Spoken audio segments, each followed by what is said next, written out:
Yeah, good morning.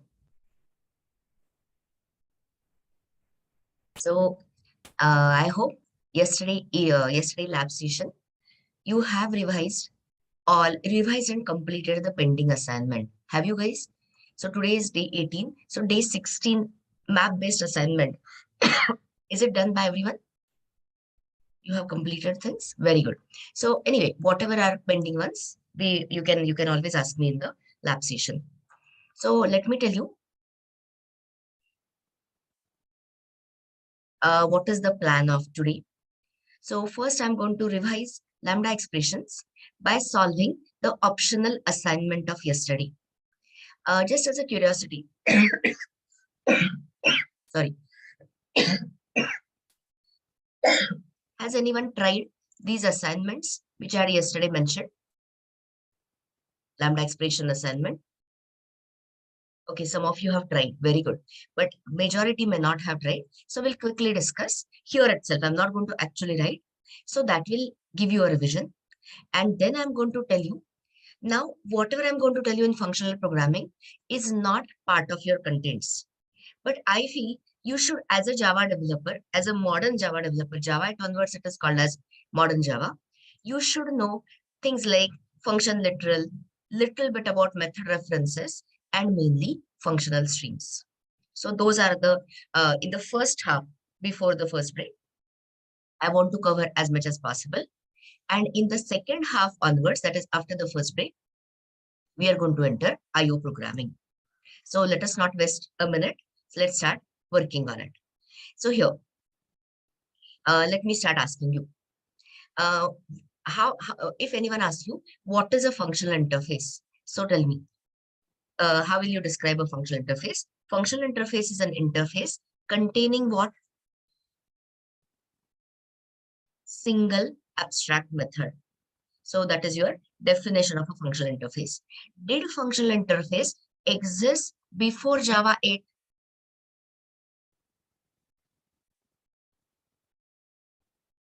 Guys, I said that yesterday. Yes is the correct answer. What are the examples? Comparable, comparator, runnable, iterable. All these, what do you say? All these interfaces, all these functional interfaces existed even before Java 8. So what is it Java 8 has brought in? Two things. The annotation, which is the annotation to mark that whatever follows is a functional interface. Which annotation?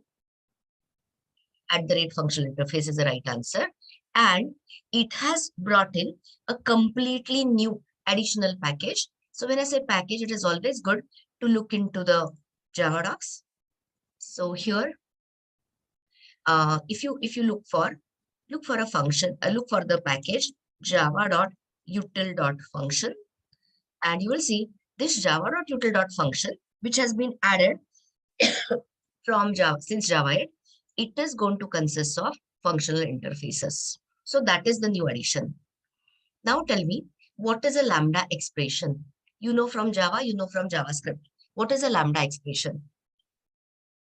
Yes, please. Anonymous function. What else? It is nothing but a anonymous function is your lambda expression. Tell me the in syntax of the lambda expression in Java.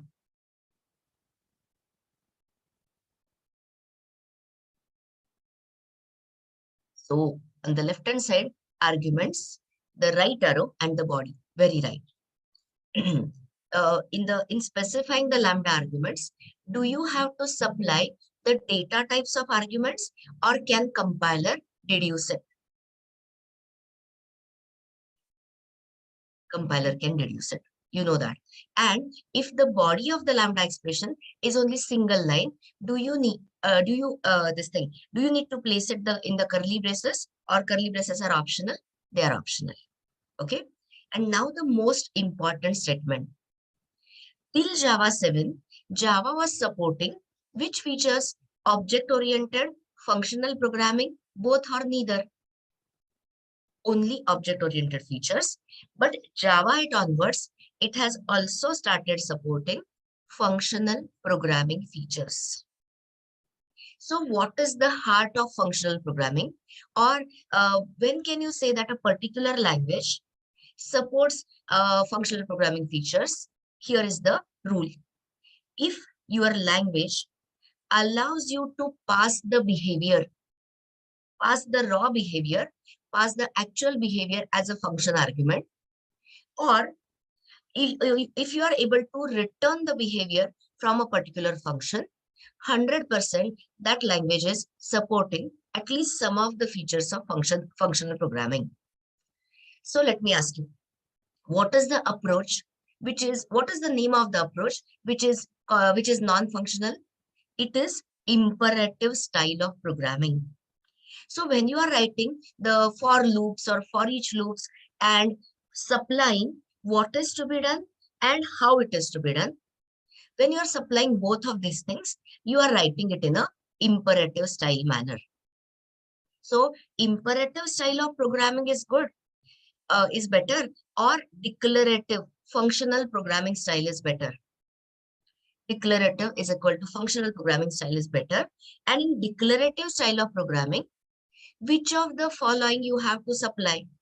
Your choices are what is to be done, that is which action is to be taken, how to do it, both or neither. Answer is only what action. How is a wrong answer? What is to be done has to be supplied. I'm not talking about interfaces. I'll talk about example. You have seen a for each as a higher order function. So when you say for each, do you have to write the for loop and do the implementation part, or do you simply have to supply the action to be performed? Tell me, only action to be performed. So that is what is to be done. You have to supply, and internally attaching the for each loop, iterating over the elements is all done by Java. You got me? So this is the basics of functional programming. Okay. So now, instead of talking vague theoretically, I just copied these questions, and those who have done it, very good, excellent. But I want to make sure that everyone can do it. Okay. So everyone has at least got some idea about customer management system. So suppose, imagine that I'm not going to write it in Eclipse. Why? Because the reason is I want you to try it. Those who have not tried it yesterday can try it today. So imagine that you have written a tester, and in tester, you have got a customer list. We have written that collection utils and all. So let me say this. Array list, any list will do. So this is my starting point. Is equal to, and I've got that populate list or something. I don't want to write too much. So tell me, what is this customers? It is okay. So I think yesterday we said it, array list. Anything is okay, fine. Any list will do. So I have my starting point is you have got a populated list of customers. So now read this. Now I'm not going to waste time. I'm directly asking you, how will you do it by the functional programming style? So read this. I'll wait here for a half a minute and we'll discuss and we'll write. Read the requirement.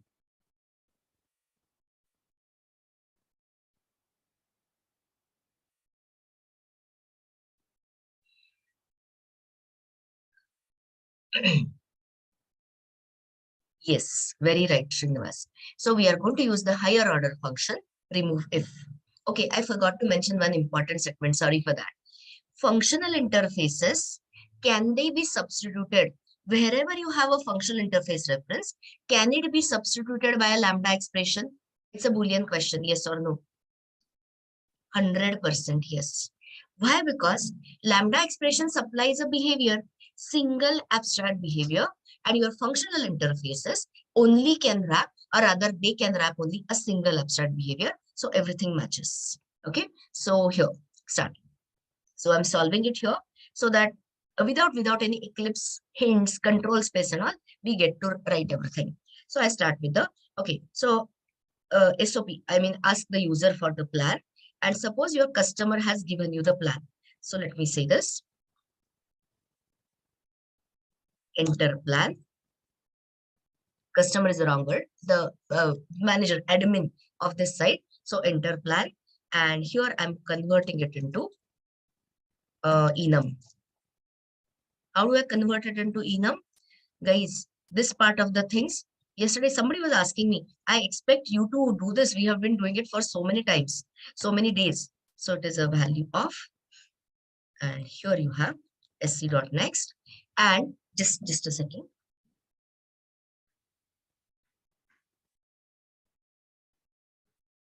User might give you this as a uppercase, lowercase. So, but our enum constants are all uppercase. That is why to uppercase. Okay. So now I have given you the plan. So now you will have to tell me the next line. So which is the higher order function we are going to use? A remove if method. So what is the the remove if method belongs to what? Collection. Is array list a collection? Yes. So I can use it. So customers dot remove if, and anyone wants to tell me what is the argument of a remove if? Predicate. I already got the answer from Srinivas. Predicate is a functional interface or a not functional. Okay, guys, don't rely on your memory, please. I'm not asking you any time to mug up the things. I'm just asking you to understand the things. So look for, collection dot remove if method. So this remove if method, the argument is predicate. Is predicate a functional interface? Yes. You have whole thing in the Java docs. And can it be replaced by, can it be assigned to, substituted by Lambda? 100% yes. Which is that functional method? Test. So now, when you look at this, this is what you have to convert it into Lambda. So how many arguments will you pass to the Lambda? Single argument. T. So T is replaced by customer because it is a customer list. And then you have to, if the method has to return Boolean, true or false. So if you return true, that particular element will be removed from the underlying list. So I'll this put it together. So here, so this is your Lambda, single argument Lambda. If it is a single argument Lambda, do you require parentheses or are they optional? Round brackets are optional. So for every C, yes, now you just have to give me the criteria. So yes, please. What should be? It should be of a particular plan. And oh, sorry, I forgot. My mistake. I did not look at the second filtering criteria. Sorry. So local date, no issues. Local date, let's say date. Everyone has, I hope, this thing has gone through this. Okay, so I've got two criteria. So anyone wants to tell me the RHS of the Lambda? Tell me, type it. I want to remove the customers who have chosen a particular plan and born after a particular day. Get type is equal to this and Kanad, first one is correct. Get here you don't require. You just have a is after, is before dates. So the customer dot, suppose you got a method get plan double equal to the plan which user had chosen and C dot get date of birth, which is the method is after, born after a particular date. So you don't require all this complication. Is after a specific date. Then I'm just checking. Is after date. Are the brackets matching? Yeah. So then those customers are removed. Understanding or not understanding? Clear or not clear? Everyone, I'm talking to all of you. Purposefully not writing it in IDE because then you will get a chance to write it. So here for all, okay, let me ask you, is this a imperative style programming or a declarative style programming? I or D? Declarative, functional style. Here, what is it you are supplying? I'm just supplying the action, the predicate, the filtering criteria, but actually traversing through the list, attaching the iterator and removing the elements, your functional API higher order function is doing it. Are you understanding, guys? Very similar things you have seen it in JavaScript. I'm just showing you in Java. Are we clear or not clear? Only one response. What about others? Give me more responses or otherwise you can ask me questions. I'm not forcing you to say yes. If you're not clear, tell me where you are not clear. I can explain. So this was your one, and then it will be removing the one. So now this was your 4.1. Now display the customer details. Imagine that they are in the list using the sorted as per the date of birth using custom ordering. Anyone wants to tell me that? I want functional programming. I don't want your imperative style. So the details are in the list. You have seen all three things: list, set, and a map. So if you want to sort a list, what will you use? Which higher order function you will use?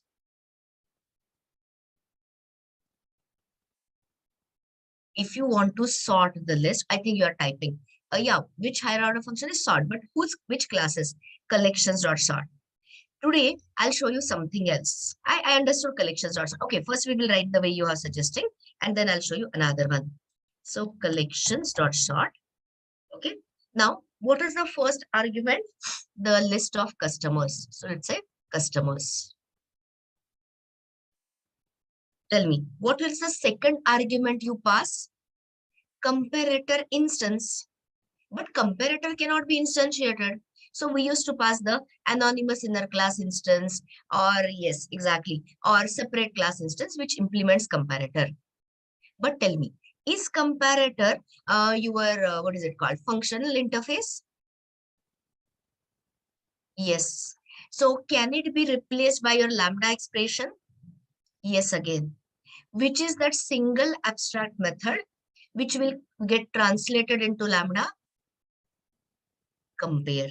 So now start telling me, how many are the arguments of compare method? 1 or 2? 2. Do you have to say customer C1, C2, or can I simply say C1, comma C2? Do you have to supply the type? Answer is no. So here you will simply say C1, comma C2. Then comes your right arrow. And now comes the sorting criteria. So see, what is to be done, you are supplying. How is happening inside? So here C1 dot sorted as per date, right? Get UB dot. This is your local date. Local date is comparable. Compare to C2 dot get UB. If there are some spelling mistakes, and I'll just, ignore that. Maybe one more this. So there could be some mismatch in the brackets and all. But is the overall concept clear? Are you understanding it, guys? Everyone. I'm always telling you, I'm not talking to only 10 or 15. I can only talk to people who respond. Okay. So others also who are not responding, are they clear? Understanding it completely? Okay. So now I want to display. Okay, sorry, I've already written display. So tell me, listen to the question. Can I here itself do the method chaining, and can I call here the for each for displaying the customers? Possible or not possible? It's an important question. So here, is it possible or not possible? Answer is not possible. I'll tell you why. Or anyone wants to tell me why? Here you cannot chain it. Because what is the return type of a sort function? What is the return type of a sort method? Tell me. Look it up and tell me. Wrong. Return type, Yogesh, I'm talking about. Look up. I'm not going to answer this. Look up Javadocs and tell me. Wrong. Don't blindly answer me, Yogesh, Shubham.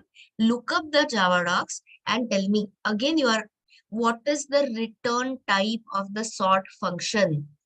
Finally, Aniket has got it right. Void, guys, it is. Why should it take you so much time when I said you have the Javadocs collections dot? This is not acceptable. I'm telling you very honestly, openly. You just have to look up what is the return type and why you are guessing, having a guessing game. First thing is you should remember by now, but if you're not remembering, at least look up. So please do some more. Practice more. So can I call a for each method on the void? Possible or not possible? 100% not possible. So this chaining is not possible. Soon I'm going to offer the solution to create a pipeline of operations, and that is nothing but your functional strings. So today, till now, you don't know that. So now I'll have to write another hierarchy. I'll have to call it in a separate line. So tell me, now do the displaying business of this sorted list. So what will be the next line?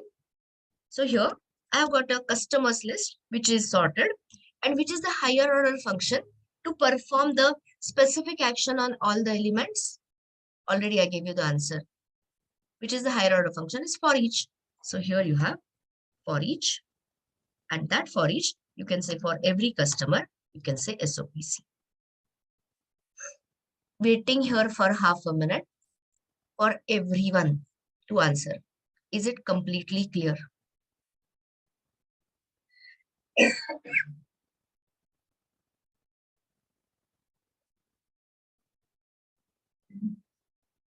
Are you all clear? So this third one I'm not going to solve because this did not involve any, I mean, I'll solve it verbally, but it did not involve any functional programming. The moment I say sorted as per email ascending order, this is a key. Key means this is a primary key of customer. So typically you use natural ordering. And when you say natural ordering, you will touch your customer class.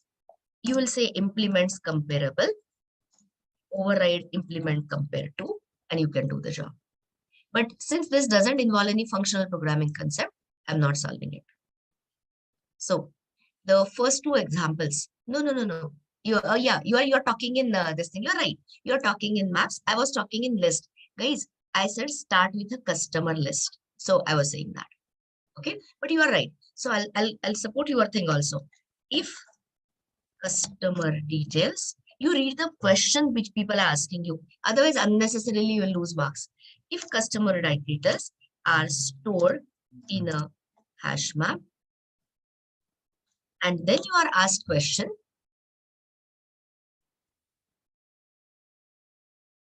then what you said is correct. So use tree map. This is your correct answer. Are we all good so far? Is everyone clear 100% about what I said? I've given you all three. If you are having a sorted data in a set, use tree set. If you want to sort the data in the map, use tree map, key-based sorting. And if it is in the list, you have collections.sort. That way you can remember. So now let me start with the additional topics. So whatever I'm showing today is not exactly part of your content. So think of it as an extra learning. So there is a concept of a function literal. So here, when I say function literal, you have done it in JavaScript. So I think it should reach you faster. So let me ask you something and we'll go ahead. Suppose I say int I equal to 1, 2, 3, 4. So what will you call it? Or, you know, auto boxing and all. Suppose if I say integer I equal to 1, 2, 3, 4. So what will you call I? I is nothing but integer literal. Okay. If I say string s equal to hello, anyone wants to tell me? What will you call s? It is a string literal. You remember we discussed the string literal pool and the whole works of it. The one single copy will be maintained and everything. So this is your string literal. So likewise, since we are saying Java it onwards, Java supports functional programming. What is another key feature of functional programming? You should be able to assign entire anonymous function definition to a variable. So let me do something here. I'll do something and let's see whether you can get it. So here, what I'm giving you is the example of function literal. Okay. So here, this I'm going to do it in Eclipse in a minute, but I'm just preparing you first. So if I say this is my right hand side, I'm just checking. Yeah. So I'm just checking the brackets and all. So tell me, what is this RHS? Is it some data type or is it a behavior? Everyone agrees? So tell me, can I assign, see, all these were the data members. This was your, what is it? I mean, int autobox to integer. This was your some string type of data. This is a pure function definition. So can I assign it to a variable? Answer is yes. And Java is functional. I mean, it is supporting functional programming. So anyone wants to tell me, what can I assign it to? Can anyone tell me the left-hand side, please? You have a concept of a function literal in JavaScript. Predicate is wrong answer. Shubham, is this a predicate what you are having? You are close but not there. Don't tell me wrong. Boolean is wrong. Interface reference, I don't understand. Const function name is your JavaScript talking. This is Java. Guys, what is it? Consumer. Guys, this is so many 10 times we have done it. Still, I'm not getting a correct answer. I'm looking at your answers. What is it you are talking about? This is the body of which method? This is what is it we are having? Rajvir, you are close. Go closer. Comparator. Guys, this is nothing but your comparators compared to method. It shouldn't have taken you so much time. I thought I think Shubham said predicate, so he was very close. But the name of the functional interface is wrong. And we have been saying since yesterday, functional interface reference can be substituted by Lambda expression. So here, what it will be? Comparator. But is comparator a generic interface? Yes. So anyone wants to tell me what will be the generic type in this discussion? You know the answer. Customer. Very right. And here I can give a variable name. Okay, so there's no const and all that, unlike our JavaScript, but you have comparator. And once you have that, now here, what it reduces to, see this again. So where is it? So now I don't have to do the inlining of Lambda. I can simply say com, and this is your use case of function literal. Understood what I said? We'll try it in the Eclipse ID in a minute. Clear? So let's do that. So open your, I hope your STS ID is already open, because I understand it takes a lot of time because it is a memory hogger. So by the moment you come in, you start Eclipse ID and keep it ready. So let us create a today's project.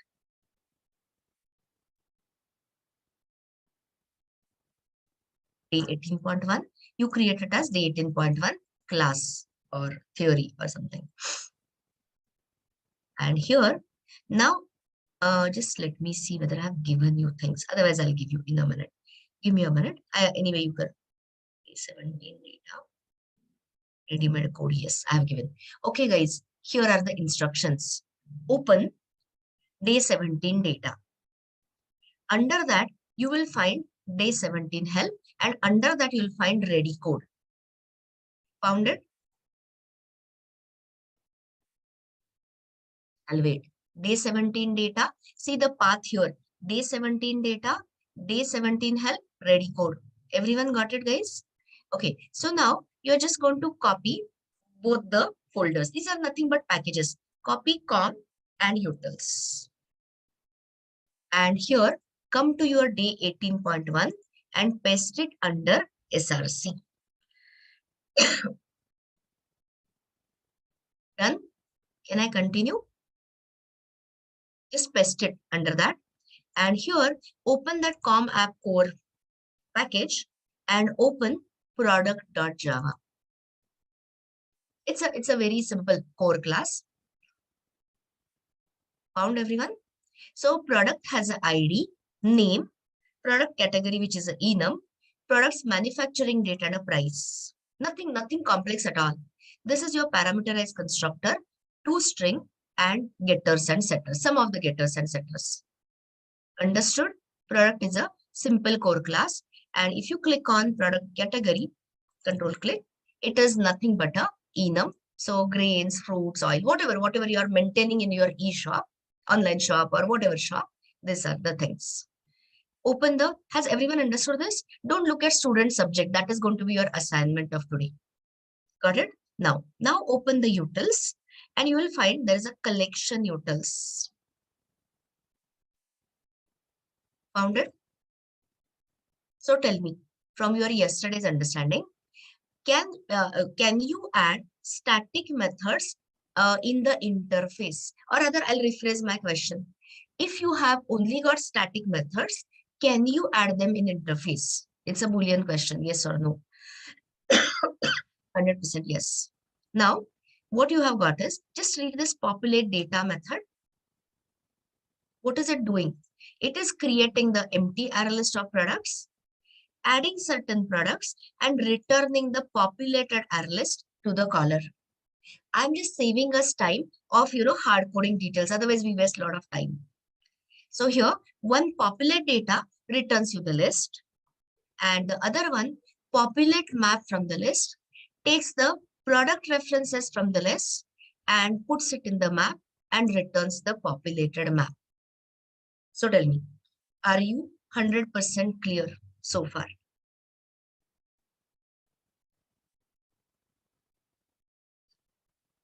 Clear? Okay. So this is the given. This is what I have supplied.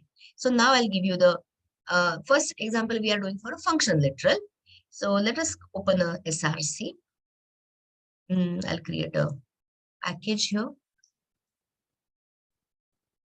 Okay, I'm just going to say it as a Lambda expression. So let me just simply call it as P1. So you'll know in the sequence how to revise, and let me call it as test 1. I'm going to give you a question and you're going to solve it in next 2 minutes. So here, get list of products from utils. I said list, I'm not saying map. Get list of products using function literal. Let me see what all I have in product. Okay, sort the products as per the product names. Okay, price, any criteria. Sort the products as per product price. Waiting here for 2 minutes. Do this. Is the question clear? If the question is not clear, how can you solve? Is the question clear to everyone, guys?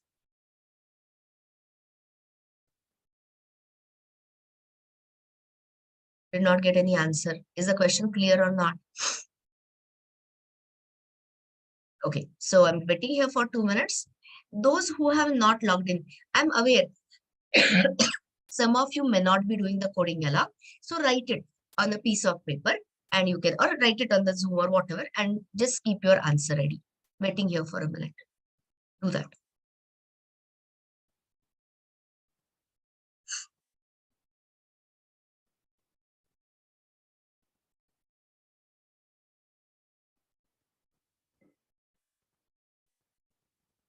One more, display.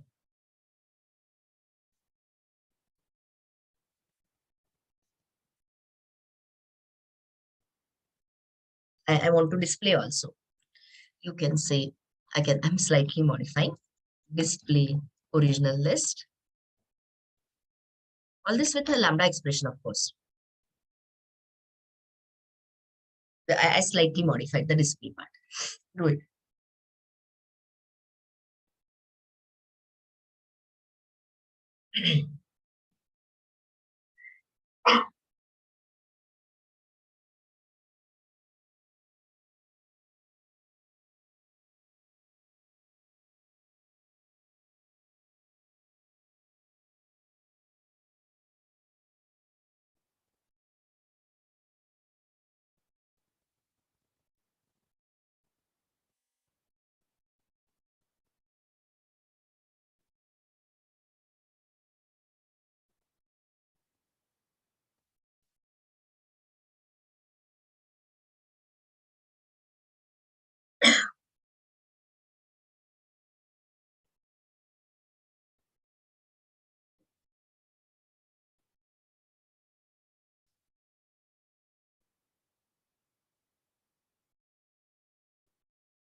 In 1 minute, I'm going to code along with you, but I'm giving you some time.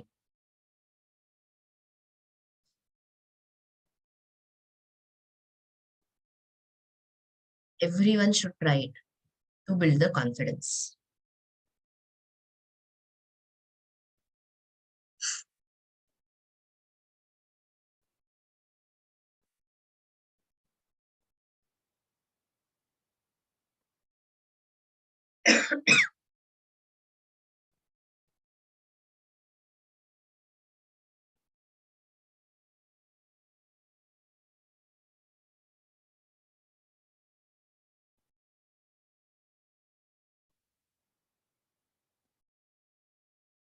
Okay, so let me do it along with you.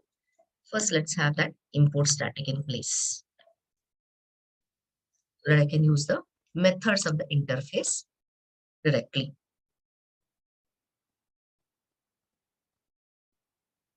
Populate data. Use shortcuts if you are especially working in ID. Assign the statement to new local variable. I can say list, any variable name.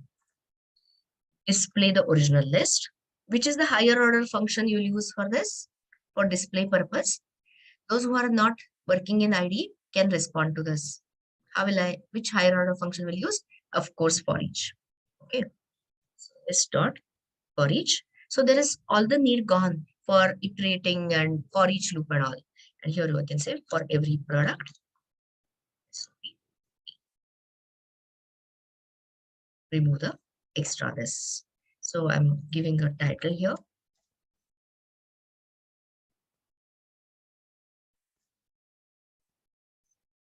Okay. So this is done. And then I want to function literal. So of course we are talking about same comparator. So what will be the T replaced by? Yes, Srinivas, you're right. So product, naturally. So earlier it was customer. It doesn't matter, whichever is the scenario you're working on. So we have some variable name. And now products. Here, now I want it on a price. So what should be the right hand side? So price is a primitive type. Primitive type doesn't support the methods. So you can cast it to wrapper double. So here P1 dot get price. And then once I convert it, once I cast it into wrapper, can I directly use the comparison function? Very much yes. Here you don't require any casting. Here auto boxing will be done automatically. So you have provided the function literal. And now you know, since we are working in the list, you have collections.sort, the list to be sorted, and the comparison function. This is that higher order function. So one is for each higher order function, one is sort, which is higher order function. And then I'm saying this again. So the sorted product list. And here we have this. The list which goes in, that itself is sorted. So check from the answer. Original list is unsorted, as you can see. And 350, 450 and all that. Yeah, looks fine. So I'll wait here for a minute. Or I'll do better than that. I'll send you this code in case anyone needs it. And you're supposed to tell me D18.1 SRC P1 test run. Is the concept of function literal clear to everyone? Not a concept actually, it is a syntax mainly. Anyway, I'll wait here for half a minute. More than that, I can't wait. It's a theory session finally. Otherwise, we spend too much time and we don't go ahead. What about others? I got one yes. Anyway, finish it. I'm just waiting. I have sent you. Done. Very good, Prashant.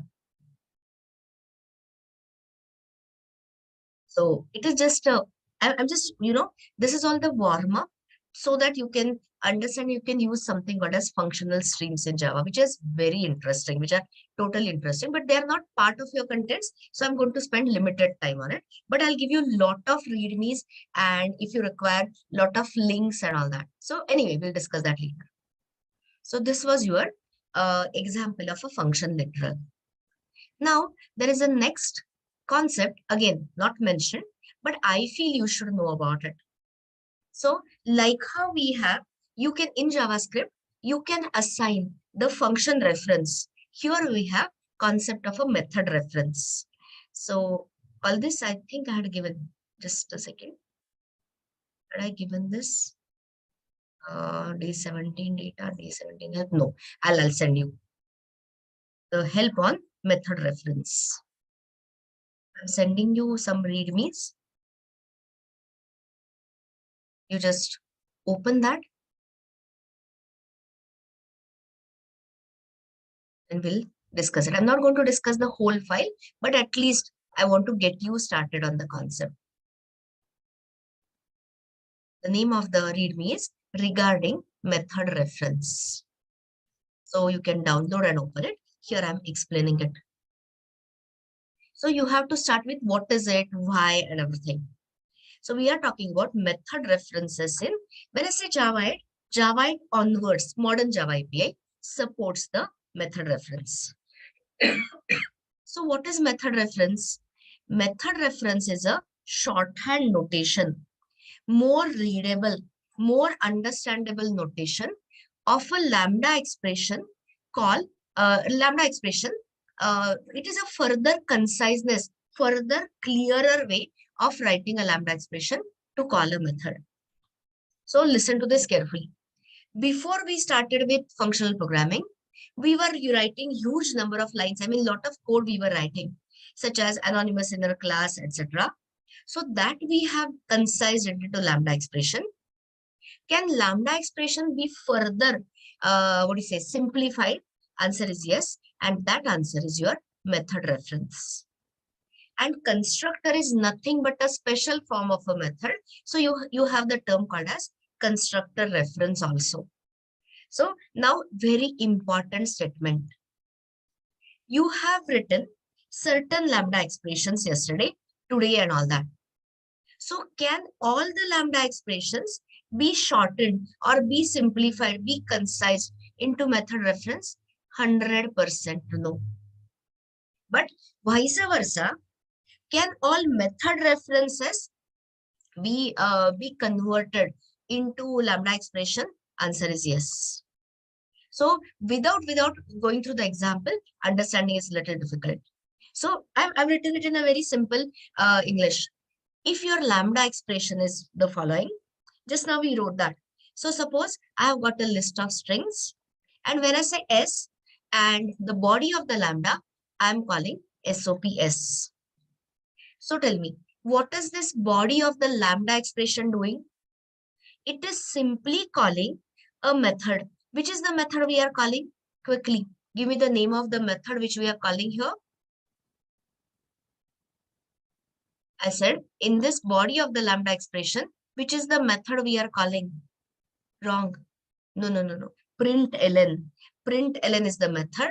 And what is the invoker object? System.out, which is your print stream.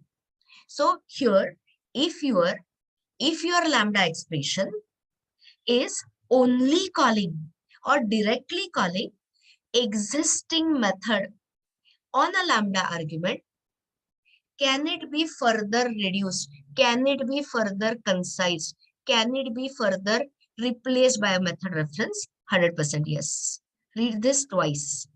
Since we are calling here directly an existing method in a Lambda expression body, we can refer to that method itself.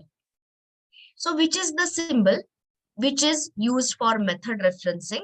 Double colon operator. What is it which you place on the left hand side of the double colon operator? The invoker. Whose method you are calling? You are calling the method of a print stream. The object type is system.out. And what comes on the right hand side of the double colon operator or method reference operator is the name of the method. So this is the operator used in method referencing to separate either the name of the class, there are some occasions on that, or the object from the name of the method. So unless and until you use it, you don't understand. So let's use the method reference and check whether it is, but check whether you are understanding it at all. So let us create a new example here. P1, S2.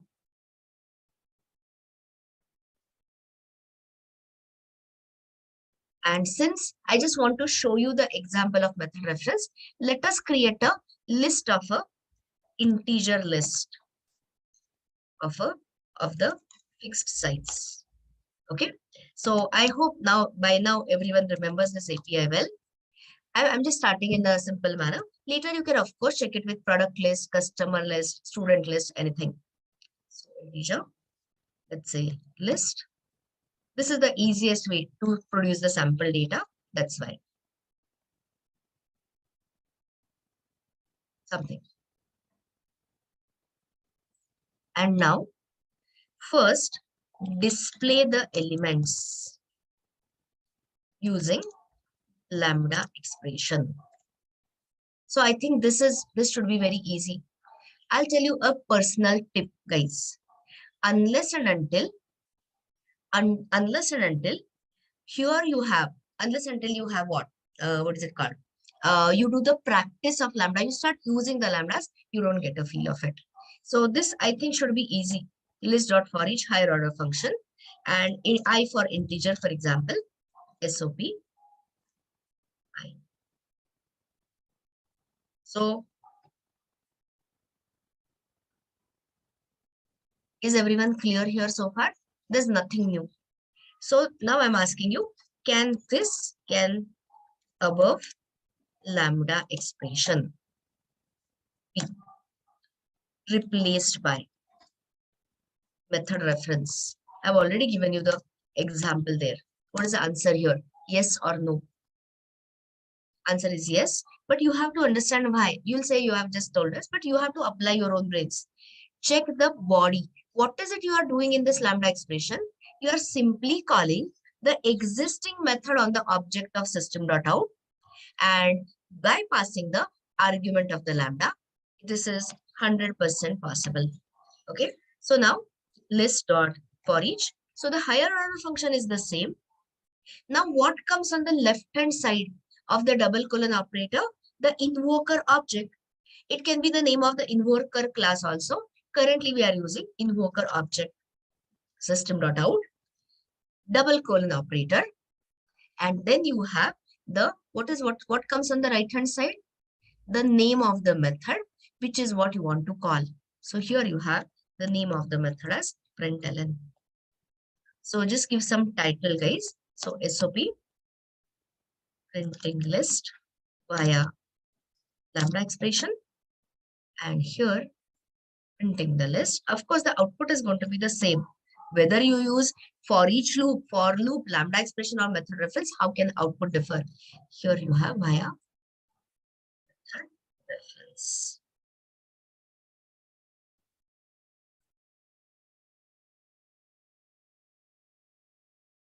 And check this out. And you will see, list is an ordered collection. Remember the order of insertion of the elements. So this is your Lambda expression wise. This is your method reference wise. So I'm waiting here. Are you all clear? It is not detecting I. You did not understand that means, Shubham.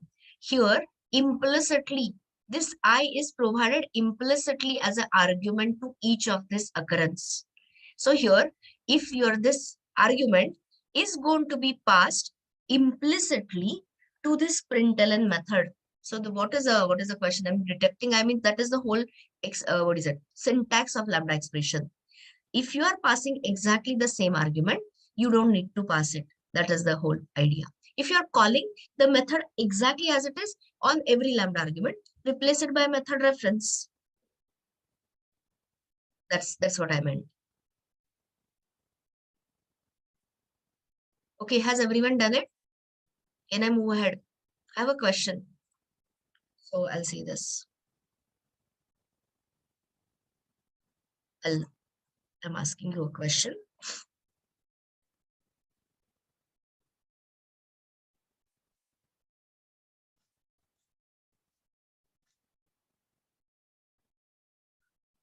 So give me a minute to ask you the question. Okay. Are you clear on 17 and 18 line?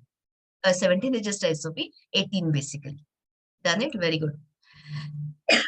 Is this clear? What is going to be the output?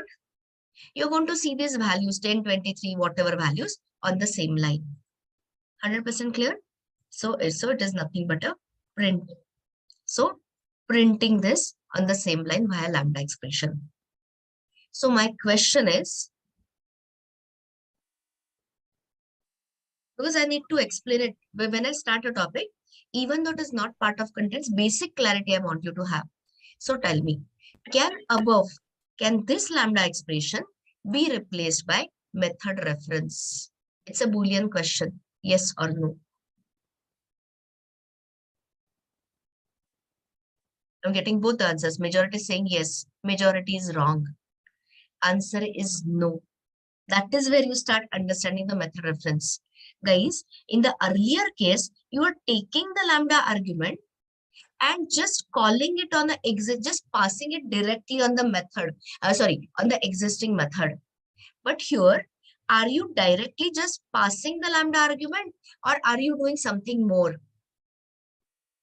Tell me.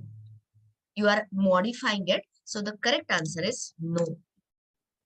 So such lambda expressions cannot be reduced further, cannot be concise, cannot be replaced by method reference. So here you will have to stay with the only way you can add is you can use it via lambda expression.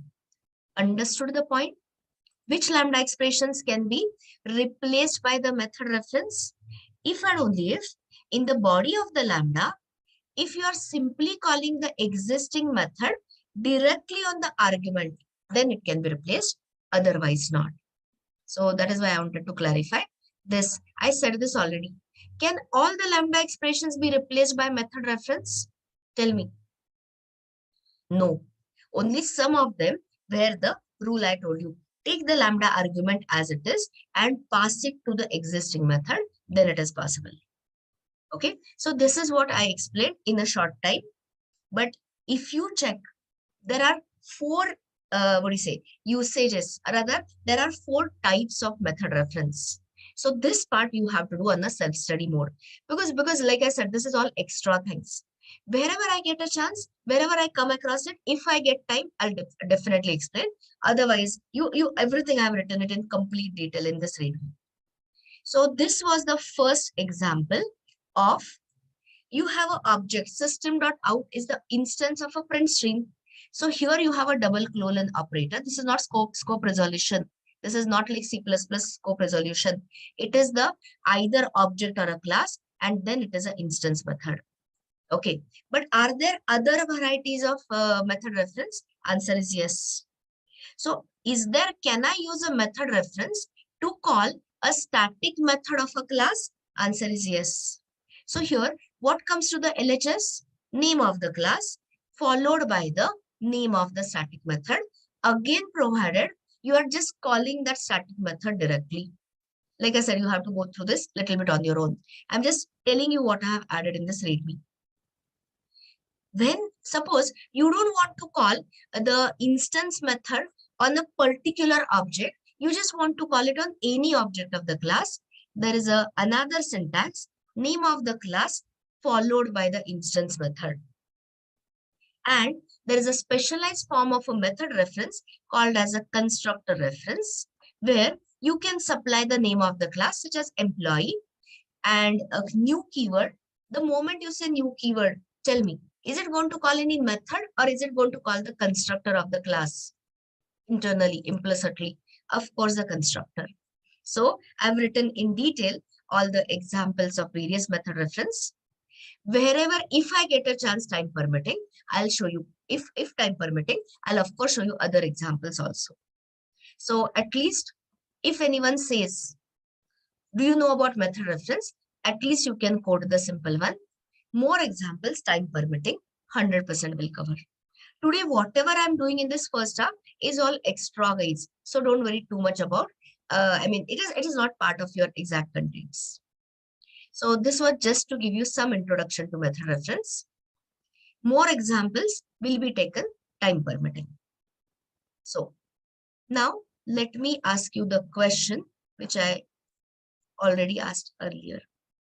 So let me see this. Let me say this. I'm opening test one. Is it possible for us to chain these two operations which are sorting and displaying the sorted list? Is method chaining? I've asked you earlier, so I hope I'll get a correct answer. Is it possible after collections.sort, can I add the pipeline of operation? Can I call this for each and do the sorting and displaying part from the same line? Possible or not possible? 100% not possible. Everyone gets it? Somebody still is saying yes. Guys, wake up. Take a cursor on the sort method. It is returning void. How can you call a method on a void? Not possible. If you check that other example which I asked you, wait a second. Is it possible to remove the elements, remove the customers and display it on in the same line? Is the method chaining possible there? Two operations can you pipeline? Removing the customers and displaying the removed list. Still you are not getting it. So I'm not going to help you this time. You open the API and tell me what is the return type of remove if method. It is Boolean. So can you call a method on the Boolean type, guys? Can you call a for each method on Boolean? Then why you are giving me such a wrong answer? So answer is this pipelining of operation is not possible. So now I'm telling you another interesting topic. Again, extra topic, functional programming in Java. I mean, under the category of functional programming, namely functional streams. So there you will get introduced, again, an introduction. But when I say introduction, I'll show you a couple of examples. So we are entering a very interesting topic of functional streams. And before I tell you what all are those functional streams, how do they operate, what is the difference between collections versus streams, I just would like to show you an example. And then that is my starting point. That is where we'll start from. So please open the Java docs and look for something called as int stream. Look for an interface int stream. There is a package called as java.util.stream, which is full of functional streams. And the name of the stream I'm asking you to look at is int stream. Found it?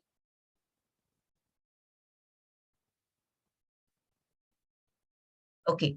So now, those who already know Java, I'm not talking to them. I'm assuming that nobody has any prior experience in functional programming, not functional programming, functional streams in Java.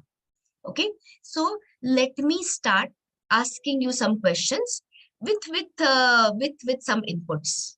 So imagine that widgets is maybe some collection. You know, it could be list, it could be set, it could be map. We don't care. So okay, to keep things simple, let us say that widgets is the list of widgets, your GUI widgets, controls, basically controls. So this is that method you'll soon see. So right now, don't worry about it. The streams is basically going to convert or going to attach the pipeline, I mean the stream of operations. So right now I'll say ignore this stream method. You just apply your common sense and tell me, okay, sorry, I missed a point. So if this much of the code is executed, tell me, will I get the stream of pipeline of all widgets or the filtered widgets? It's a common sense based question, all. Very right. Now, if this much of a pipeline is executed, tell me, am I going to get the widgets of all the stream of all the widgets or filtered ones? Filtered. Which ones? Yes, I will get the stream of only red color widgets. Guys, you don't know a single word about functional streams. That is what my assumption. But still you can answer. That is the beauty of functional programming. Even when you don't know the API, you can immediately understand. Now tell me here, if this much of the code is executed, what is it I'm going to get at this point? Am I going to get the stream of red color widgets or something else? This is a mapper function. Mapper is a converter. So you tell me, guess smartly. What will I get at the end of it? All value, I can't accept your answer, Nareshwar. Red color widgets was already there. Give me a proper yes. Sushant's answer I'll accept. Here, I'll get the stream of weight of red color widgets. Because guys, we have, not we, I mean the higher order function. Somebody was asking me, are these the only higher order functions? I told him, there are tons of higher order functions waiting for you. So all these are higher order functions. So here, in goes the widget, red color widget, and its weight is here. So here, at this point in where my cursor is moving, you get stream of weights of what is it called? Red color widgets. And what is this sum? It is your reduction operation. Is your MongoDB is also done? Database, MongoDB. Okay, so you know filter, map, reduce operations. That is all we use in MongoDB. Or even your JavaScript filter, map, reduce function. So sum is nothing but a reduction operation. So now can you tell me, when this entire pipeline is executed, what is it you are going to get? Exactly. Sum of weights of red color widgets. And did we have to write it in separate lines, or could I construct, or have they constructed single pipeline of operations as in method chaining? That is what you are going to see in functional streams programming. Isn't it impressive? If you start doing it using imperative style, you will end up wasting so many lines of code. Here, everything is happening in a single single Java statement. So this is what we are going to exercise in the next 1 to 1.5 hours. Okay, so now let me take you properly there. So let me say, I'm just saying, okay, so first thing is, you have to understand, guys, we have spent more than a week. We started in our earlier half when you are just barely, where you are new to CDAC and all that. I mean, that course and all. And then counting those results, we have definitely spent a week on collection, because collection framework is a very important part of core Java. So now I'm trying to explain the difference between collections and streams. So are you going to understand all these differences immediately? Unfortunately not, because there are a lot of concepts here. So don't start reading the difference. I'll ask you a question. And that is the best way, that is the best analogy I can give you to differentiate between collection and a stream. So I can even stop this. Let me ask you. Suppose you want to watch a movie, okay, or your favorite web series or anything. There are two options. Okay, the first option is you download that movie file or a web series or whatever. Okay, movie, let's say, put it on your hard disk and watch it anytime. Everyone gets it? Simple statements I'm making. So can you watch it even when you're offline? You don't require any net connection. Simple question, simple answer. So that is equivalent to your collections, guys. So which collections I'm talking about? See, when I say collection, don't say only set and list. Overall collection framework, set, list, and the map. So suppose you create an array list or a hash set or a hash map or whatever. The object is created in the heap. It has the memory occupied. So that is equivalent to your movies or web series or whatever stuff you want to watch downloaded. Okay, one half done. But now you know OTT, so many streaming platforms. For example, you have Netflix subscription or Prime, Amazon Prime or whatever, Hotstar, anything. Okay, so tell me, when you say you are watching a web series or a movie from a Netflix, can you do it in an offline mode? Of course not. They are the streaming partners, right?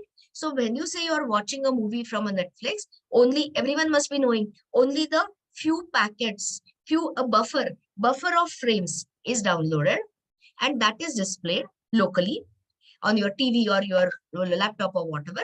And then after that frame is done, then the next next packet is downloaded, and that is how you watch it. So that is equivalent to your streams. Okay, so the whole word is called as streaming. I mean, it is nothing but you are streaming the data from the source onto your laptop. Understood the analogy? Collections have the physical presence in your hard disk or the not hard disk, RAM, whereas streams, the data is not stored anywhere. So with that, maybe you'll start understanding the differences. Okay, so that was just an analogy. So here, when you talk about collections, be it a set of references, list of references, map of key and a value, they actually store the elements in the heap. Whereas here, when you talk about streams only represent sequence of elements, sequence of operations, big data operations, filter, map, reduce, sorting, searching, whatever, to be performed on the elements. So it only represents sequence of operations. Is it going to store any elements anywhere? Absolutely not. So that is the main difference between collection versus streams. Tell me, we have done collection framework for so many days. Do you see any API such as add, put, add all, remove all? Is it supported in collection framework? 100% yes. But when I show you the stream API, stream is only the sequence of operations. They will not modify the original source. In short, they won't have any add, remove operations. This eager evaluation and all that is little difficult to understand. So right now I can't, unless until you work on it, you won't understand. So here in collection framework, if you use collection API, the concurrent handling, parallel processing, there's no ready-made API. When I show you stream API, you will see there are two methods. One is stream for sequential processing of elements. And there is another method called as parallel stream for concurrent processing. So there is an easy support, built-in support for parallel processing, and so many differences.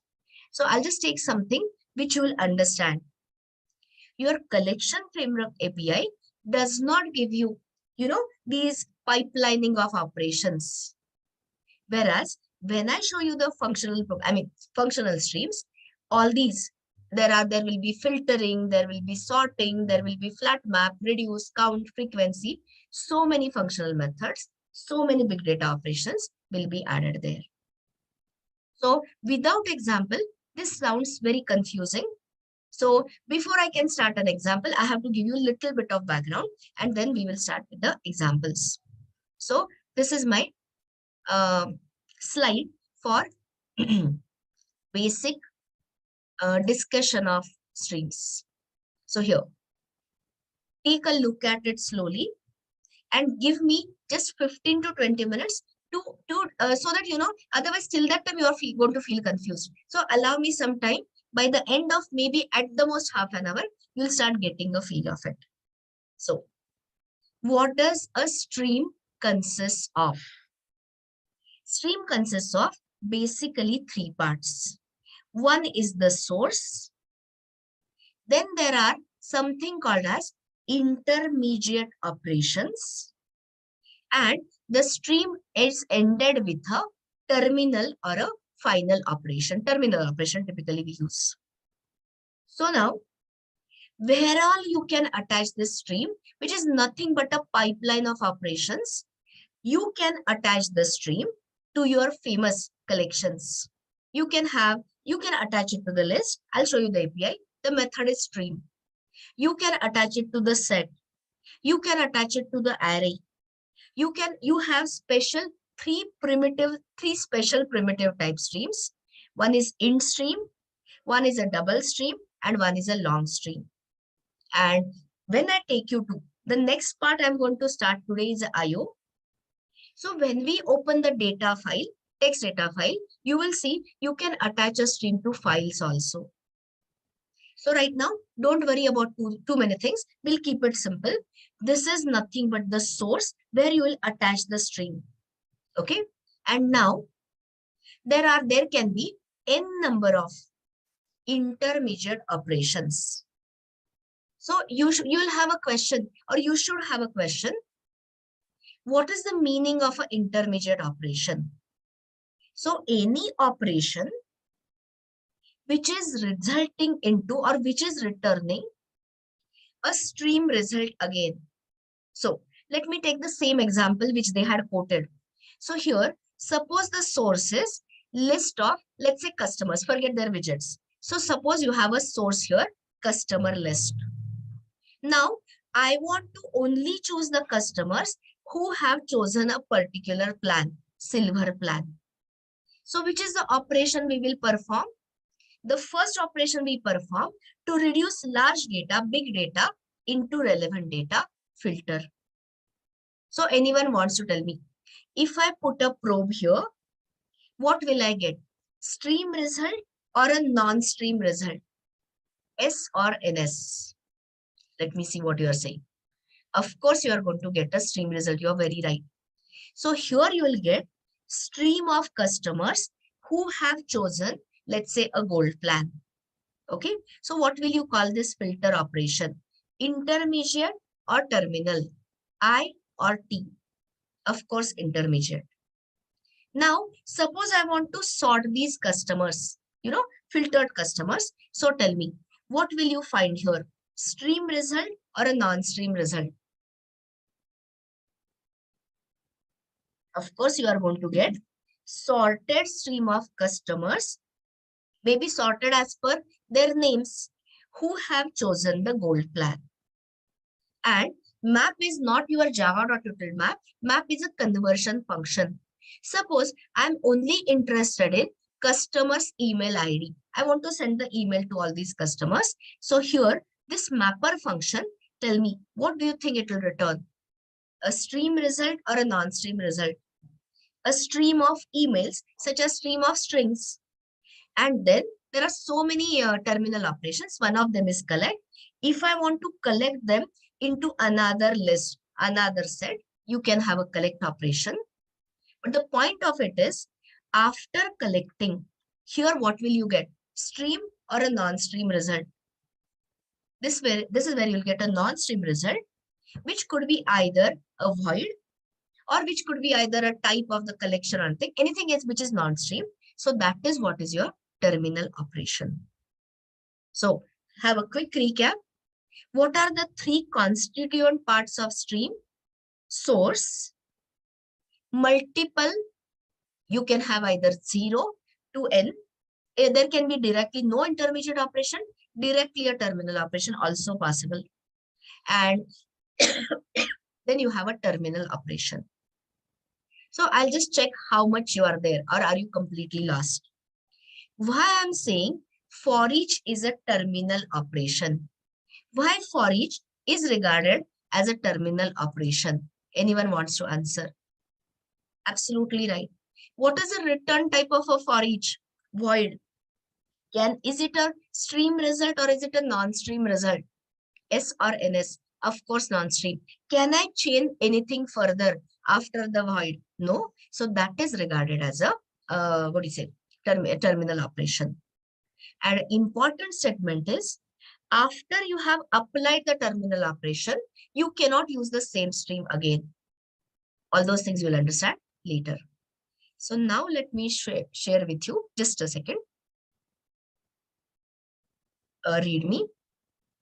Wait a second. Have I written all these steps here? Okay. So I'll send you this and I'll send you the stream sequence. Only thing is, I'm not guaranteeing. I cannot take all the things. So I think I'll send only this much. Okay. So I'll send you a stream sequence.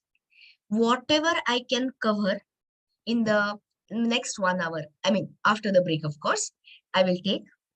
And other things, we are going to do it in a parallel manner in your today's lab session. So in today's lab session, I'm going to utilize that to show you more examples in functional stream. So be mentally prepared after your revision is done. So give me a minute. I'll send you a stream sequence. So we will be on the same page. You can refer to it.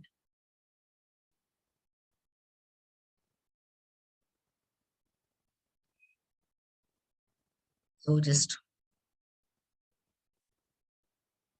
open that.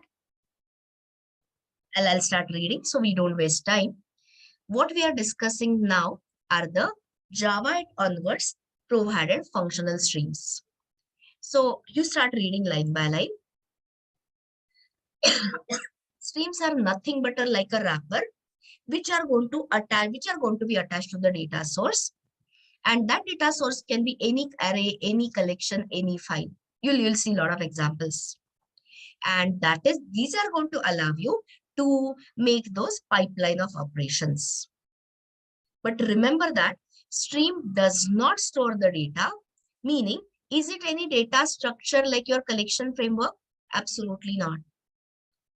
Is it going to have any add or remove operations? As in, will it modify the underlying data source, such as underlying file or your collection? Never.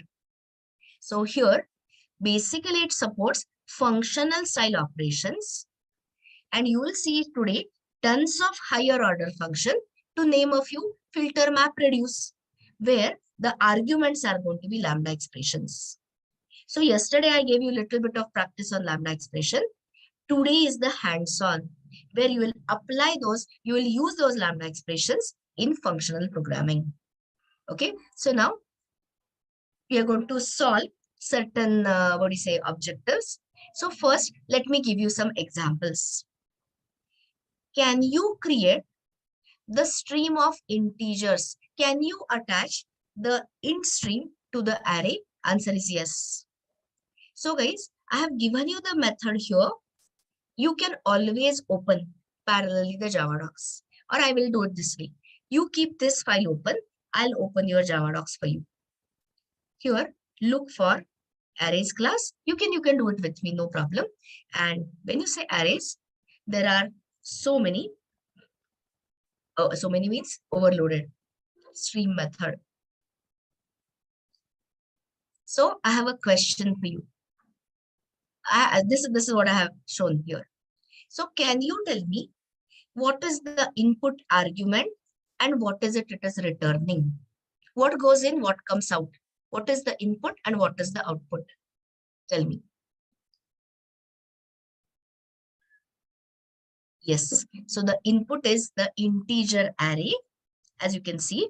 And here you are attaching a sequential. This is not parallel stream, guys. Sequential int stream. So here is the operation. So can anyone tell me what is the source of the stream here? Is it array? Is it collection? Or is it a file? It's an array. Everyone gets me? So here, how will you call this method? It's a static method. So either you say import static or you can say arrays.stream. In goes the int array and then you get the int stream. So now click on int stream. Tell me, where are all these stream API added? Which is the name of the package in which it has been added? The name of the package is java.util.stream. Did it exist before Java? No. The whole concept of functional programming was introduced Java onwards. Okay, so now read. Sorry. Another thing. What is it? It is an interface. And here, read the description slowly. I'll give you a minute. You please read the description.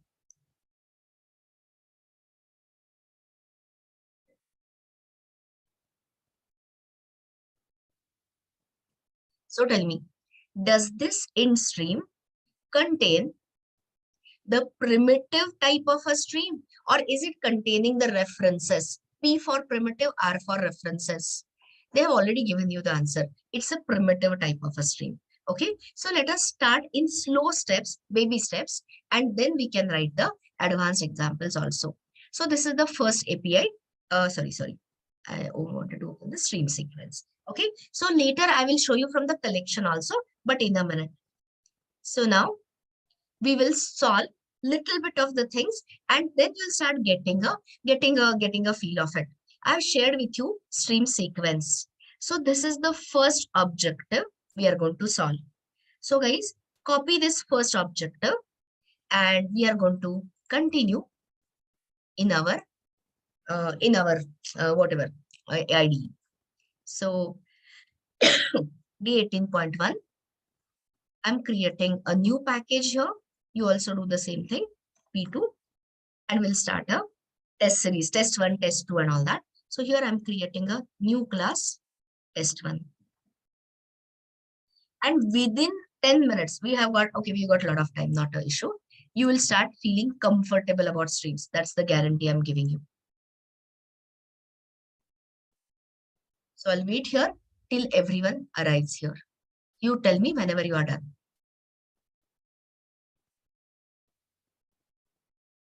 Okay, Himanshu has said, I'll wait for a couple of more duns. Okay, so is the objective clear? We are going to start with a int array. So we'll create an integer array, which is the method you will use to attach the stream to the int array. Give me the name of the method, please. You've seen the method name just now. Which is the name of the method to attach to convert it to stream? No one is telling me. Stream is the method name. Absolutely right. And then I just want to display the contents. So now please first understand and then we'll do it together. So arrays.stream is the method. I have come to instream and anyone wants to tell me which is that higher order function you expect to see here? Which is the higher order function you will use to display all the elements? Of course, for each. So guys, don't get confused. Yesterday, I showed you for each method in the iterable interface. Same method is there in InStream, but with a little change. So here, I hope your InStream is open. Simply search for each. So here the description is performs an action for each element on the string. Now let me see your observation power. Is there any difference in this for each, or is it same as iterables for each? Any difference or no difference? Answer is there is a difference. Yes.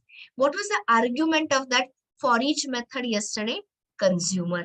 Very good answer. But here, are we having consumer of type T, or is it specific to the integer type of a consumer? Int consumer. So this is how you start understanding, enjoying streams. So click on int consumer and tell me, is it a functional interface? Yes. Can it be substituted by Lambda expression? Yes. Can it be replaced by method reference? Sometimes, maybe or may not be. It depends on what is it we are doing in that Lambda expression. So I'm telling you very honestly, even if you're comfortable till Lambda expression, that itself is good. Method reference is add-on. So now check, which is that method you have? SAM, single abstract method, accept. What was the argument of accept method of a consumer? T type of a reference. But here you are dealing with what? Primitive type of a string. So T is replaced by int. Okay. So I have explained full details. So I'm giving you a minute here. So, okay, before I say I'm giving you a minute, let me give you some data. I mean, you can also give the data. That doesn't matter. So something. Give some data. And now I'm giving you a minute to do this whole operation. But are you allowed to write multiple statements? Answer is no. I want to see nice pipeline. So waiting here. Just give it a try and I'm telling you, you will succeed. I'll give you the API help. Try it out.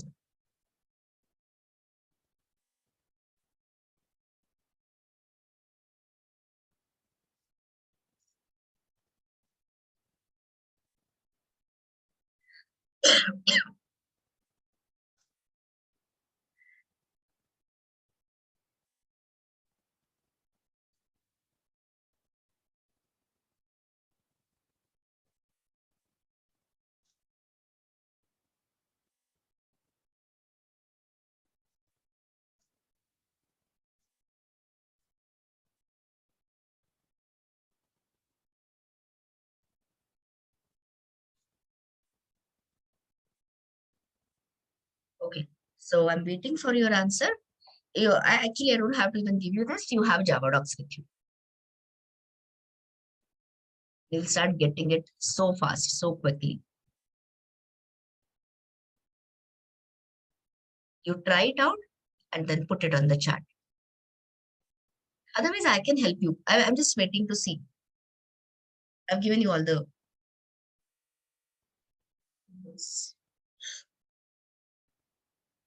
Don't feel bad if you cannot do it at the first shot. Over time, you are going to get there.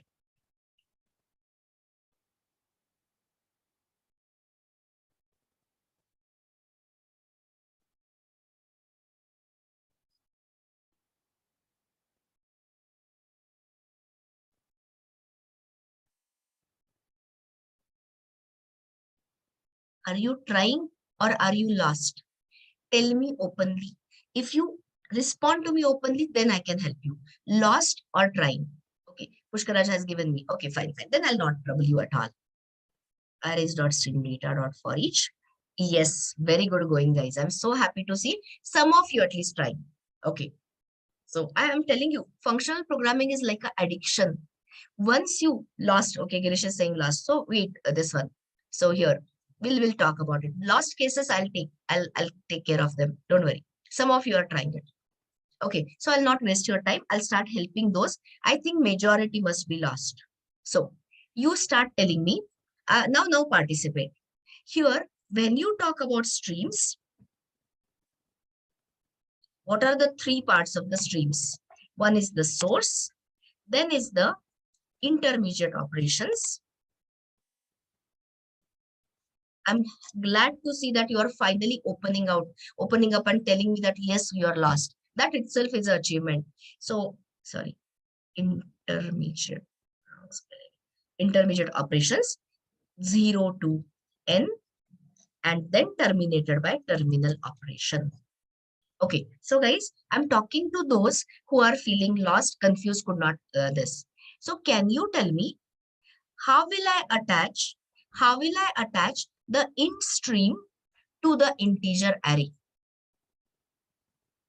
At least start with that. How will I convert? I've given you the API here, arrays.stream. Are you understanding her answer? So is everyone clear on that? So start with arrays. What is arrays? Name of the utility class, dot stream. So do you want to create a double stream, int stream, or a long stream? Tell me. Or stream of t types. Integer data you have. So choose the int array. What is the name of the int array? Data. So now, if you see, I'm writing a lot of things here so that not even a single person should feel lost. Anyone wants to tell me, when I execute this part of the code, what is it I'll get? Will I get int array or will I get int stream? Int stream. At least that part is not confused. So here you got a int stream. Very right. Now, when I proceed next, now tell me here, do you want to apply any intermediate operations or do you want to directly apply a terminal operation? I for intermediate, T for terminal. Why I'm not saying it? Why you are saying directly? Somebody saying intermediate. Wrong answer. I want to directly display it. This is the easiest one. Okay. So display, after display, there's nothing to be done. So here we are skipping all intermediate operations. We are talking about a terminal operation. So which is the terminal operation we want to use, guys? For each. So here simply say for each. And so just say control space. Don't use for each order. And here for each. Now forget about method reference. Method reference is extra. Even if you don't understand it, I don't care. Over time, you'll get it. For each I, now tell me, what should be the body of the lambda? Those who are feeling lost, they should reply. They should reply. Of course, SOPI. Are you getting this? And remove this. And you have achieved. You will say only one operation. Agree. But this is your baseline. This is your starting point. So let's go slow. So what is it we are having here? Source operation. So here you call source. You are attaching the stream to the array, integer array. And what will you call this? Okay, let me ask you. Can you apply more operations after for each, or is it a terminal operation? Terminal or intermediate? You can't. So this is your, label it as terminal operation. Are we clear now? I'm talking to those who are feeling lost. Are you clear about this? Okay. And now run it naturally. And nothing surprising, nothing this. And you will see definitely it's a what? Array. So array is an ordered collection, ordered data structure. So you'll get this. Got the output? Understood what I said so far? Everything is clear? Okay. So this is just the beginning. Like I said, this is a warm-up. So here, this is your attaching the source to the array, and this is your directly a terminal operation. So now let me ask you, can you replace this lambda expression with method reference? It's a Boolean question, yes or no? 100% yes. Why? Because, see, this is the thinking process. This is the question you should ask. What is it you are doing in this lambda expression? You are simply calling existing method. So this is a method reference to println on which object? System.out object. And are you just calling a method directly? Answer is yes. I'm not doing any modification. So tell me, I'll comment this. Or okay, we'll do the comments. I mean, add a SOP here. Printing array contents. So here you are converting into int stream. And then you have a terminal operation for each. And then you are using a lambda expression. I'll give you these comments in a minute. You don't have to spend time in this. And now I want to do the same thing, but I don't want a lambda expression. I just want to give you a little bit of practice of method reference. So the rest of it is going to be the same. Okay. So here the argument is going to be which method on which object. So which is the invoker object? System.out. Double colon operator. And which method you want to call? You know the answer. Println. And run this. And like I said, output is going to be the same. I'm just explaining the syntax. I'll send you this file. So you check whether you are understanding or not, clear or not. D1811 SRC S1. Yeah.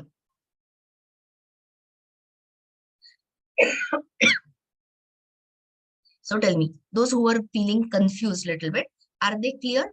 Is everyone clear? It'll take you some time, naturally. Tell me, though I'm talking to those who are confused. So some of them, at least some of them are looking like still confused. Anyway, give me some time. Is all I'm asking you is for some time. And then I'll ask you over time again. So now let us solve the next one. Here. The next one, copy it. Here, okay, before I say copy it and all, can anyone tell me what was the source of the stream here? Was it a array, collection, or a file? It was an int array. Now, I'm showing you, okay, let me say this. Can you attach a stream to the collection also? Answer is yes. So that is the next example. So copy this. And let's create a test 2. Somebody said we are only displaying it. Yes. So wait for more. We will do more. Don't be hyper. So create a next this thing class test 2. And copy this object over here. So here we are taking this. So requirements are very easy initially. Initially, it is only display. Don't worry, we'll have so many operations, intermediate and all coming up. But first, you have to settle in it. So here, we are going to create a array list of integers and populate it. We'll do it in one line. And we are going to convert, or we are going to attach a sequential stream and then display the elements. So tell me, can I do it directly using list.forEach? 100% yes. But I have some point here. So allow me to show you how to attach the stream to the array list and you will get the answer. Okay. So I think I've written it in there. A lot. Okay. Anyway. Oh yeah, I have. So here, read this question and answer format. How to create or how to attach a sequential stream to the collection. There is a collection interface method and the name of the method is again a stream. But tell me guys, is it returning stream of primitive types or stream of references, P or R? Are you understanding the difference? See, earlier I was showing you in stream of primitive type stream. Here it is going to be stream of references. So keep this with you. Now, so initial part is easy. So here I'm still keeping in the integer part. Later, we are definitely going to change it to actual business applications, customers, products, students, something we will bring in. And here I'm saying list. And I hope at this point, nobody is confused. I'll write this. Do it fast. And here, I'll just take the similar data. You can take any data, I don't care. I'm just don't want to waste time. Okay. So, is everyone comfortable with this API at least? We have used it multiple times. This is a very good case for, creating a list. So anyone wants to tell me, is this list fixed or growable in nature? Same questions I keep asking you, growable in nature. Now let us write the steps and do it. So source, attach. I'll show you little later, parallel stream also. Attach sequential stream. So your collection interface has a method. What is the name of the method? The name of the method itself is stream. So here, what does that method return? It returns you stream of T type of references and the method name is stream. So now start answering the questions, guys. Is array list a collection? This is all continuation of collection framework. Tell me, but with a modern API. Yes. So tell me, do you expect to see this stream method in the array list? Has array list implemented it? 100% yes. So start with me. List dot stream. So anyone wants to tell me, when this line is executed, which of the three things we are doing? Are we attaching the source? Are we attaching the stream?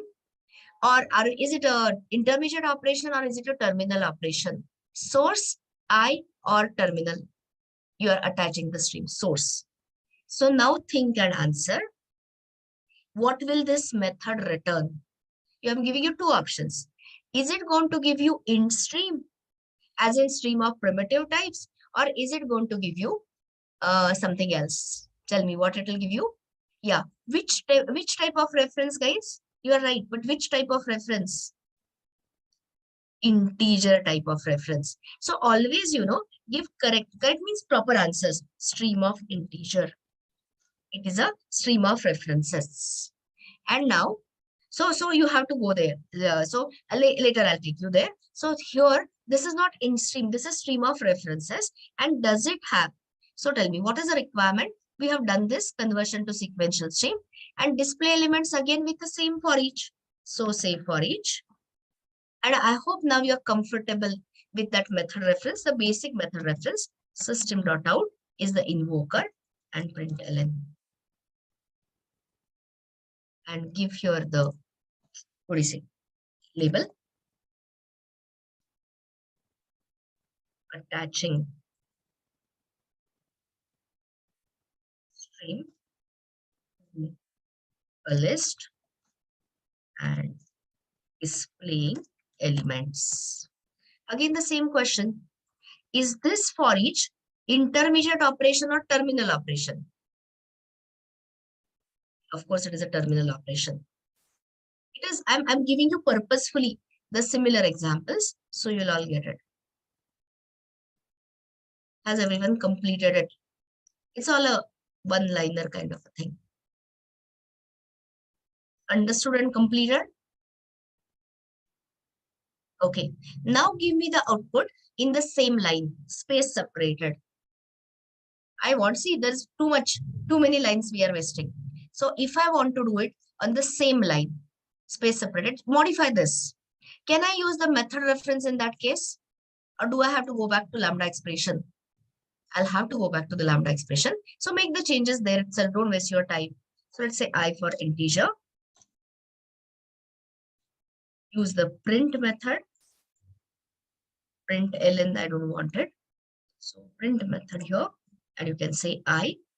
And you can have comma separated, space separated, anything, whatever you want. And run this. Got it so far? Understood when you can use the lambda expression, and lambda expression you can use anytime you have a functional interface, but method references are special. All clear? Now answer the next question. Is this what you are looking at? Is it a sequential, is it an ordered output or unordered output? Unordered. Guys, you don't remember, you don't understand the meaning of order. Order is order of insertion. Are you not getting the same output as the insertion order? Yes or no? Of course, it is an ordered output. I never asked you sorted. You got confused, looks like. I never asked you whether it is sorted. I said whether it is ordered. 100% it is ordered. Why? Because are we attaching here a sequential stream or parallel stream for processing? So there's only one thread, and that one thread, main thread basically, is doing the job in a sequential manner. Everyone with me? So now the next question is, can I do this operation in a parallel manner? Meaning, can I attach the stream to be processed in a parallel manner? Answer is yes. So here add a adjective here, attaching a sequential stream to a list. So now let us do copy the whole thing so that you don't have to type too much. Attaching parallel stream or attaching stream for parallel processing. You'll understand this concept more when I take you to multi-threading, because you will see actually in multi-threading, there are multiple threads will be spawned. They're called as worker threads and all that. And the job of printing will be assigned dedicated to multiple threads. You'll see. Attaching stream for attaching stream for parallel processing to the list. So which is the method? Methods are very easy. Stream method is simply replaced by a method called as parallel stream. So the return type is not a parallel stream. Return type is still stream, but you will spot the differences in a minute. So here just add a word parallel.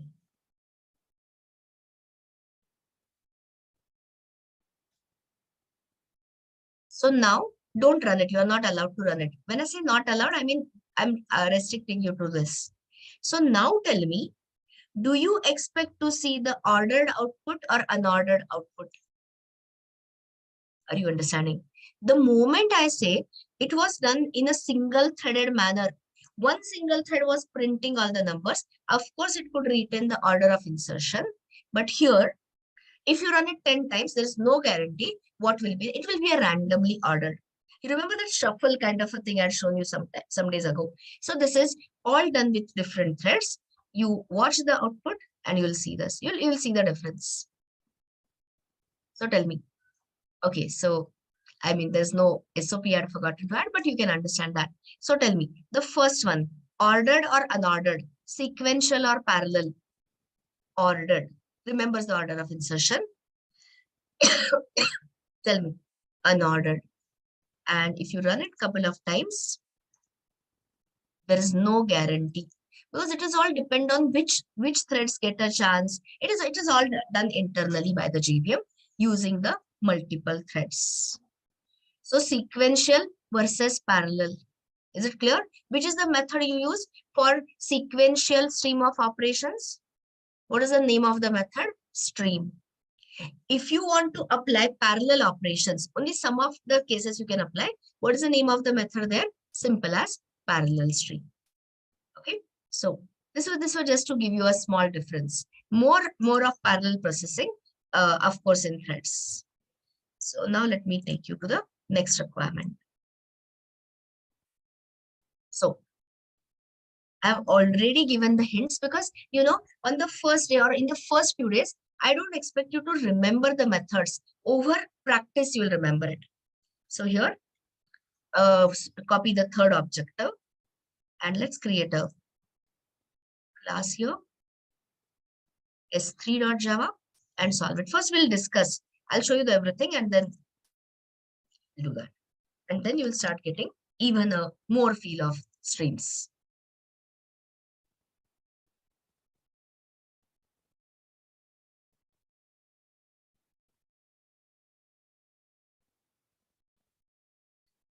So here is the problem statement. Simple question.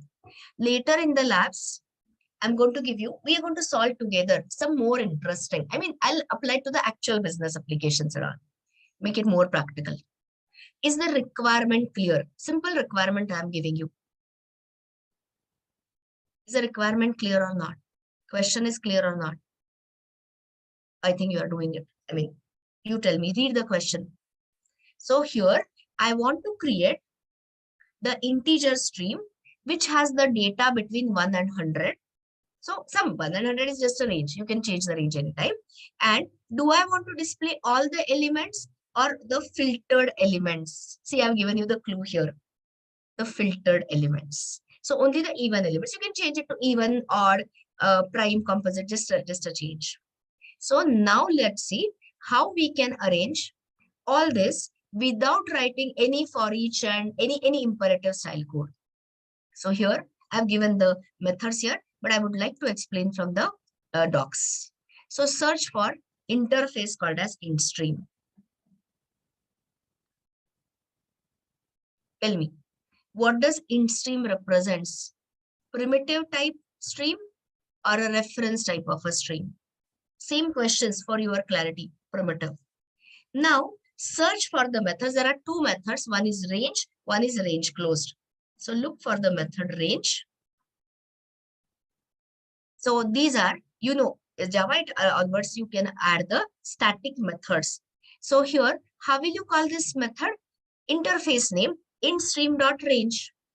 So if I read carefully, don't give me wrong answer.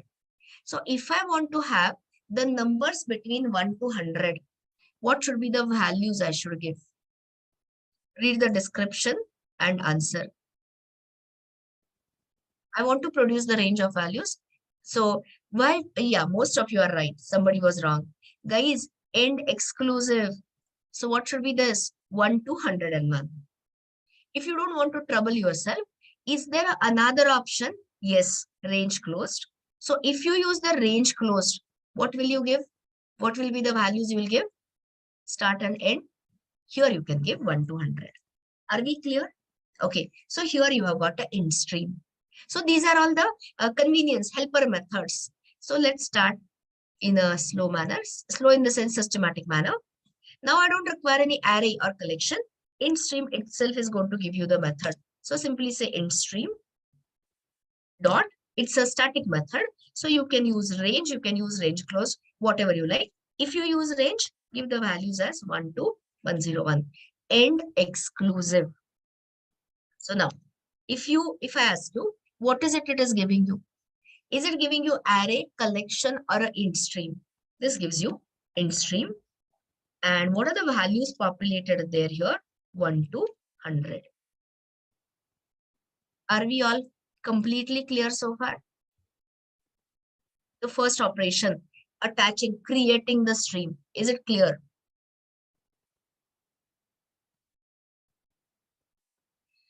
I want more responses. Now tell me, if I use directly this terminal operation, what will I get? All elements or even elements? All elements. So now this is my chance to show you the intermediate operation. And as the name goes, what is it we want to do? We want to filter. We want to only collect the even elements. So here, the higher order function, the name of the higher order function is filter, like how we have filter map reduce. So I'll give you a minute. You read it.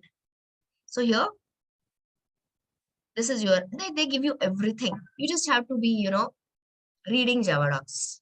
You read this and I'll ask you.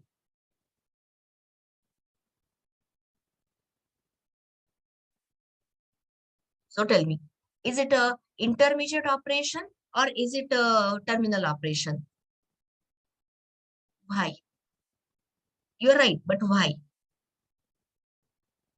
You have to tell me. Yes. So here, what is it returning? Is it returning a stream result or a non-stream result? Stream result.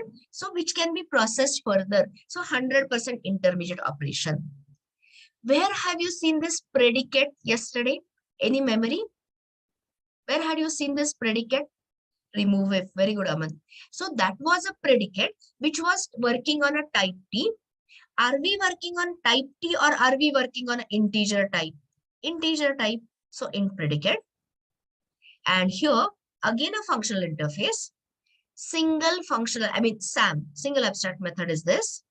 Yesterday you are saying T. Here you are saying int. So now, put all of this together and can you write the next intermediate operation? I'll tell you the result what I want. I want the result. This is your exercise.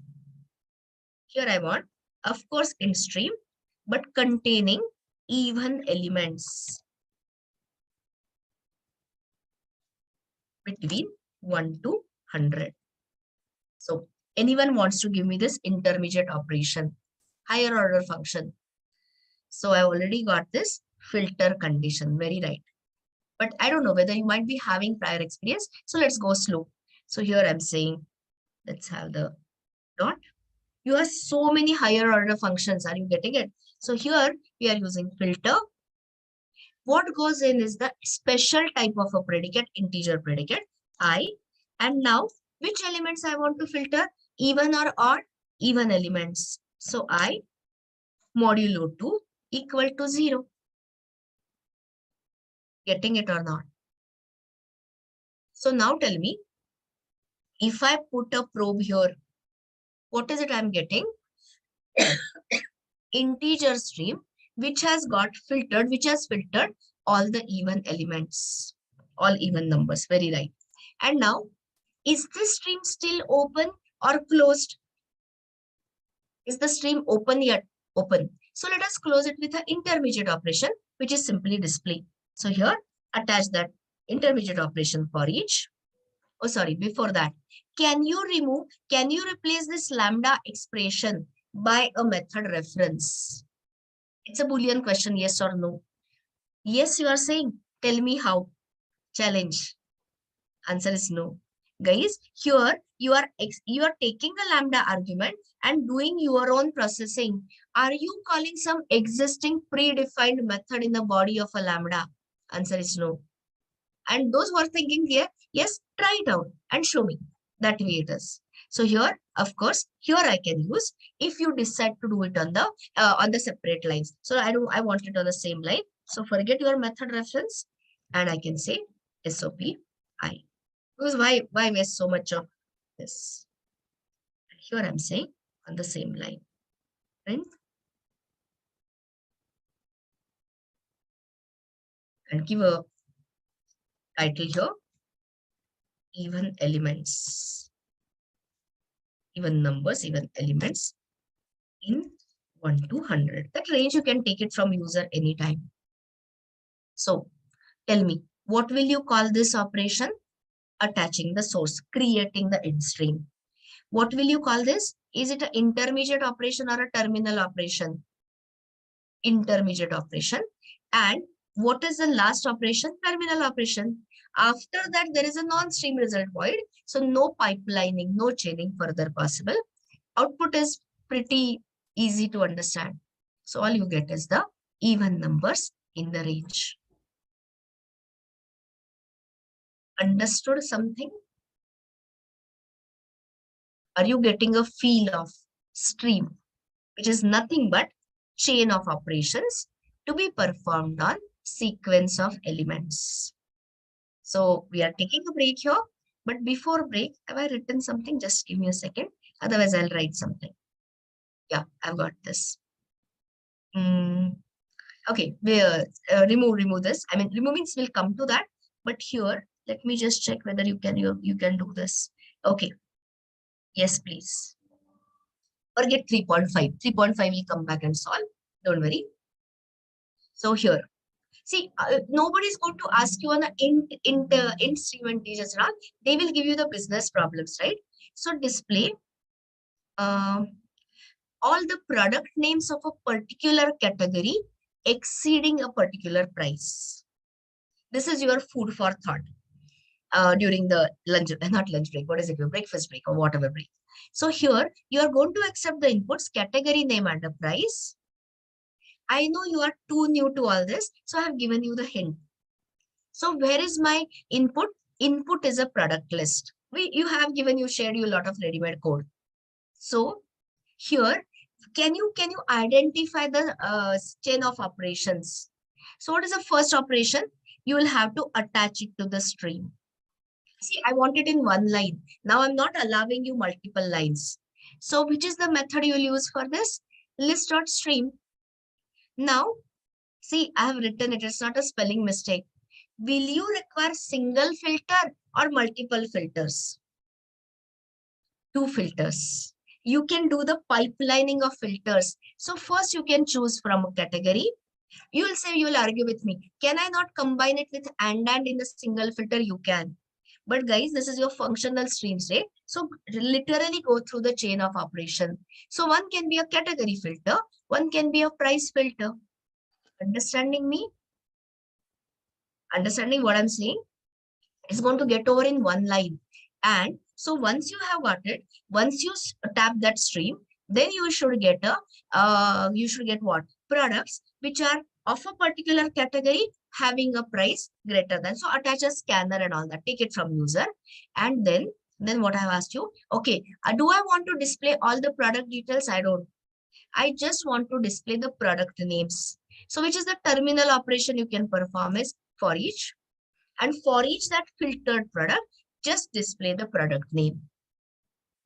Getting a feel of what is happening? See, I'm not at all saying whether you can write the code. Forget that. At least are you getting a feel of it without feeling lost? Nobody is feeling lost.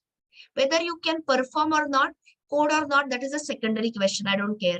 But are you getting a feel of what is being discussed? Okay, so think over it.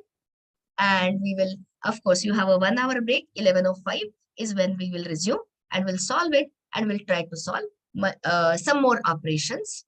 And then we are going to continue whatever is in your contents, such as Java IO. So let us have a break and resume in 1 hour. See you around.